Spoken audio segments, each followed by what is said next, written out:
Mga kabayan, muling nagsalita si Atty. Harry Roque at sinabi niya na kumpirmadong kinausap siya ni dating Pangulong Duterte kaugnay sa planong pag-aresto sa kanya ng mga tauhan ng ICC. Sabi ni Roque, hindi ipinagtapat ni FPRRD sa kanya kung saan niya nakuha ang impormasyon dahil nag-uusap lang sila sa telepono. Binibigyan po ng kumpirmasyon na sinabi talaga sa akin yan ni dating Presidente Rodrigo Roa Duterte na anytime pwede siyang arestuhin. Pinanindigan ko po yun. Pero nung tinanong ko siya, saan mo nakuha yung impormasyon na yan? Dahil nasa telepono lang kami nag-uusap, ang sabi niya, ay, hindi ko pwede sabihin dahil nasa telepono tayo. Okay? Pero siguro naman, naniniwala kayo dahil siya dating presidente, ang dami niyang sources of intel. No? So ako, hindi ako nagdududa kapag nanggaling sa bibig mismo ni dating presidente na may banta na siya'y arestuhin. Sa pinaka-latest update ni Atty. Harry Roque sa kanyang vlog, sinabi daw ni former President Duterte sa kanya na haharapin ko sila pero hindi nila ako makukuhang buhay. Harapin ko sila pero hindi nila ako makukuhang buhay. I am 80 years old, okay na ako. Yan po ang pinararating na mensahe ni dating Presidente Rodrigo Roa Duterte. Hindi po siya natitinag, hindi po siya natatakot, pero sa mulat-mula ang sinasabi niya, hindi siya magpapahusga sa mga dayuhan. Matatandaan na nagtitrending ngayon sa social media ang mga ibinunyag ni Roque kaugnay sa planong pag-aresto kay PRRD. Pero nagsalita ang pamunuan ng PNP at AFP na hindi sila makikipag-cooperate sa ICC at hindi nila isi-serve ang warrant kung sakaling umatake ang mga ito kay Pangulong Duterte. Base na rin sa mga binitiwang pahayag at mandato ni Pangulong Bongbong Marcos Jr. So wag po kayong mag-alala ha. Matapos lumabas yung balitang yan, abay ang PNP nag-issue na ng statement. Hindi daw nila isi-serve ang warrant of arrest ng ICC dahil hindi na nga tayo miyembro ng ICC. Na-position din namin. Nagsalita na rin po yung ating DOJ, yung ating presidente mismo na we question nga yung jurisdiction sa atin ng ICC kasi umalis na nga po tayo sa kanila. So for all intents and purposes, wala na pong jurisdiction sa atin ng ICC. Ano ang masasabi mo dito, kabayan? Naniniwala ba kayo na matutuldo ka na ang usapin kaugnay sa planong pag-aresto kay dating Pangulong Duterte? Sama-sama nating panoorin ang buong video at pakicomment nyo po ang inyong mga reaksyon at sariling opinyon. Pero bago yan, muli po ako nag-iimbita. Sa mga hindi pa po nakasubscribe sa ating channel na Kabayan News PH, pakipindot po ang subscribe button at pakiclick na rin ang notification bell para lagi kayong updated sa mga bagong upload natin na legit at napapanahong balita. Marami pong salamat. Nabanggit daw sa inyo ni dating Pangulong Duterte na meron siyang informasyon na anytime ay maaari siyang arestuhin po nino at ano po itong bagay na ito na pinangangambahan ng Pangulo? Well, sinabi ko po yan sa vlog ko at yan po yung nangyari nung Biyernes. Nang tinatanong ko po si Presidente kanino galing ang impormasyon, sabi niya, wag dito sa telepono. Kasi una, tumawag siya sa encrypted, di ko nasagot, tumawag siya sa regular line. No? Ganun pa man, kagabi, ang sabi niya siya ay mag-i-issue ng statement pero in-inform ako na ako na lang daw ang magsalita. Sa pagdating dito po, bagamat kinukumpirma ko po na sinabi sa akin niya ni Presidente Duterte ang nais niyang iparating sa taong bayan is quote, no? Harapin ko sila pero hindi nila ako makukuhang buhay. I am 80 years old, okay na ako. Yan po ang pinararating na mensahe ni dating Presidente Rodrigo Roa Duterte. Hindi po siya natitinag, hindi po siya natatakot, pero sa mulat-mula ang sinasabi niya, hindi siya magpapahusga sa mga dayuhan. Malinaw po ito. Sa simple pong salita, hindi ako magpapahuli ng buhay. Tama po, yan po ang sinabi niya. Ulitin ko lang din po ang sinasabi namin, no? Bagamat ang sabi ni Presidente, for the 100th time ay hindi siya makikipagtulungan sa ICC, abay, nabanggit po at kinakailangan magsalita muli si Presidente Marcos, nabanggit po ni Justice Secretary Remulla na makipagtutulungan ng Pilipinas sa bisa po ng mga resolusyon na sinulong po ng mababang kapulungan sa liderato ni Speaker Martin Romualdez. Ito hong mga pangyayaring ito na kami ho mismo na nag-oobserba na naguguluhan din dito ho sa mga bali-balitang ito. Pero kayo ho mismo, attorney, na nakakaugnayan po ang kampo ng dating presidente at mismo ang dating presidente. Ano pinag-uugatan nito, itong lahat ng ito ngayon? Well, sa tingin po namin, politika yan, no? Kasi malinaw naman, nung 7 months ago pa, na yan talaga ang binanggit na posisyon ni Presidente Marcos. At nandun pa ako sa pagpupulong sa Malacanang, no? Nabago nga po yan, no? Nung a few days bago nagsalita muli ang Presidente Marcos tungkol dito dahil nga dun sa binanggit ni Secretary Remulla, no? At ang talagang ginawa niyang basihan kung bakit kinakailangan na makipagtulungan ay yung resolusyon ng Kamara de Representante.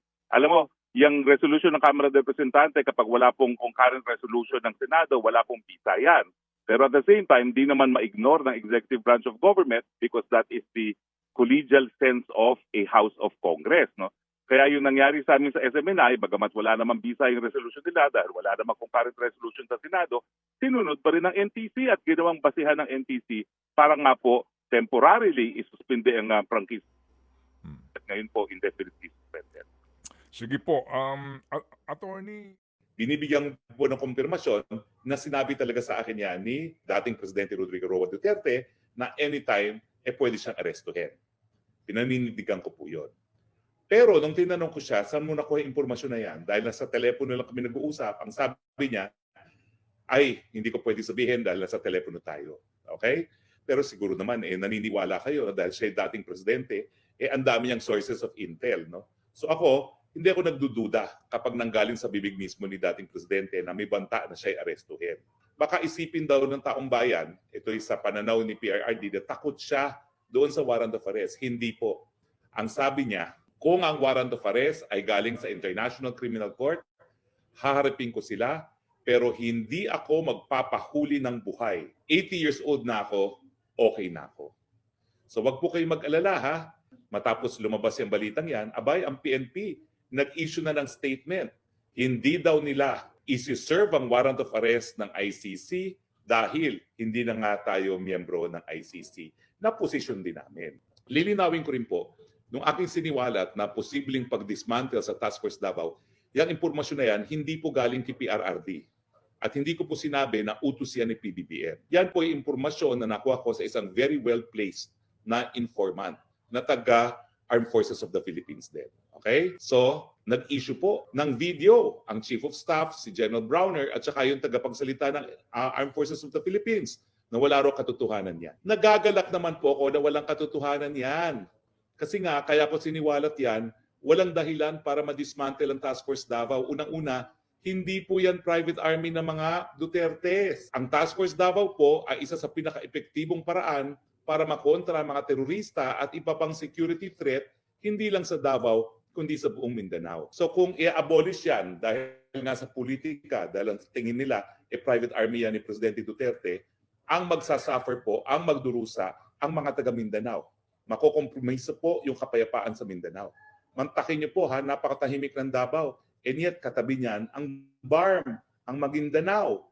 Nasa gitna po yan nung talagang magugulong mga probinsya. At Task Force Davao talaga ang nagpanatili ng kapayapaan. Hindi lang po sa syudad ng Davao o sa Davao Region, kundi sa buong Mindanao. So, maraming salamat, General Browner. Maraming salamat sa spokesperson. Dahil yan po ang ating intensyon na linabas natin yung impormasyon na yan, hindi po dapat matuloy ang pagdidismantle ng Task Force Davao. Hindi po yan private army ng mga Duterte. Yan po ay para sa seguridad ng mga taga Davao at taga Mindanao. Alam nyo, kasi ganito nangyayari. Patungkol ho dito sa ICC na ito. Sabi nga, di ba, yung kahapon pinag-usapan natin, itong si Roque ay may sinabi, tapos pinabulaanan ng ni Panelo, at ngayon naman po, meron na naman pong sinabi si Roque at nakausap na naman daw niya ang ating Pangulo. Ano ho ba sinabi ni Pangulong Duterte? Di umano, at ito daw ang kanyang sinabi na kung sakaling siya ay huhulihin, hindi siya pahuhuli ng buhay. Ito kaya ay totoong sinabi ni Pangulong Duterte o hindi? Pero ako, personally, medyo naniniwala ako dyan na sinabi ni Pangulong Duterte yan kay Roque. Kasi sinabi rin po yan sa akin nung huling nag-usap. At nabanggit nga niya po yan. So, ibig sabihin, may malamang, sa malamang, posible pong sinabi niya kay kay Roque. Pakinggan po natin ha. Ito ho kasi ang issue kung yung tungkol sa ICC. Pasok. Hindi raw magpapahuli ng buhay si dating Pangulong Rodrigo Duterte sa International Criminal Court o ICC. Kasunod yan ang napabalitang may warrant of arrest na siya para naman sa isang dating maestrado ng Korte Suprema kung inosente si Duterte, umarap siya sa ICC. Kahit hindi na tayo miyembro ng International Criminal Court o ICC, obligado pa rin ang gobyerno ng Pilipinas na makipagtulungan tungkol sa investigasyon sa drug war sa ilalim ng administrasyon ni dating Pangulong Rodrigo Duterte. Ayon yan kay dating Supreme Court Senior Associate Justice Antonio Carpio. Kasi sinasabi niya, pinagpipilitan niya, obligado pa rin daw sumagot si dating Pangulong Duterte sa ICC kahit hindi na membro dahil daw ang desisyon ng Supreme Court before, kahit na hindi daw tayo dapat tayo makipagtulungan. Sa totoo lang, yan po ay hindi tayo sigurado kung talaga bang sinabi yan ng Supreme Court. Pero ang alam natin, tayo ay hindi na membro, ibig sabihin kung hindi na tayo membro, hindi na tayo dapat humarap doon. Simple-simple lang naman po di ba? Even if they're saying na yung mga na-commit na di umanong crime ni PRRD ay noong panahon na membro pa tayo ng ICC. But still, ang tanong ngayon, kailan ba nililitis? Noon o ngayon? Yun lang naman po yun. Kung nililitis noon, ay dapat humarap.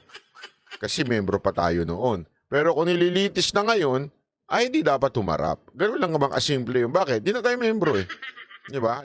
Hindi kasi alam mo, kahit paikot-ikutin pa natin to, mag-serve pa sila ng warrant, whatsoever, kanino nila isa-serve yun? Paano nila isi-serve yun? Lalapit sila kay Pangulong Duterte, o ito warrant mo, hulihin na kita, ganon? Di ba dapat pulis ang magbibigay nun? Sabi ng pinuno ng ating kapulisan, which is ang executive branch ng pulis, di ba? Walang iba kundi si Marcos ang pinakapinuno. Sinabi niya nga hindi niya papapasukin.